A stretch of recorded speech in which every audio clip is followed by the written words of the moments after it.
எபிசோடில் பார்த்தீங்கன்னா சோழன் தான் எல்லா தப்பும் பண்ணுனதுன்னு அந்த பொண்ணோட சித்தப்பா சோழனை பயங்கரமாக அடிக்கிறாங்க. அடித்ததோடு மட்டும் இல்லாமல் சேரன், நிலா, பாண்டி 3 பேத்தையும் கூட்டிகிட்டு வந்துடுறாங்க. சேரன் சோழனை பார்த்து ஏன்டா இப்படி பண்ணுற, நீ திருந்தவே மாட்டியா அப்படின்னு சோழனை போட்டு பயங்கரமாக அடிக்கிறாங்க. பாண்டியும் நம்ம சோழனை நம்பவே இல்லை.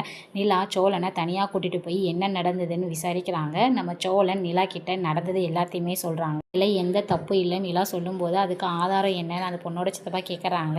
அதுக்கான ஃபோட்டோ அந்த பொண்ணோட ஃபோனில் இருக்குன்னு சொன்னோன்னே அந்த ஃபோட்டோவை பார்த்துட்டு சோழன் மேலே எந்த தப்பு இல்லைன்னு அந்த பொண்ணோட சித்தப்பா சோழனை கூட்டிகிட்டு போக சொல்லிடுறாங்க. அப்புறம் மூளை பார்த்தீங்கன்னா சோழன் ரொம்பவே கோவமாக கார் ஓட்டிகிட்டு வரதை நிலா கவனிக்கிறாங்க. ஏன்னா சோழனை நம்ம சேரன் ஏன்டா இப்படி பண்ண அப்படின்னு நம்பிக்கை இல்லாமல் பேசுனதும், நம்ம பாண்டி ஒரு பொண்ணை எப்படி கல்யாணம் பண்ணுற அளவுக்கு கூட்டிகிட்டு போனேன் அப்படின்னு பேசுனது எல்லாத்தையுமே யோசித்து பார்த்து நம்ம சோழன் ரொம்பவே ஃபீல் பண்ணி கோவத்தோட கார் ஓட்டிகிட்டு வர்றதை நம்ம நிலா கவனிக்கிறாங்க.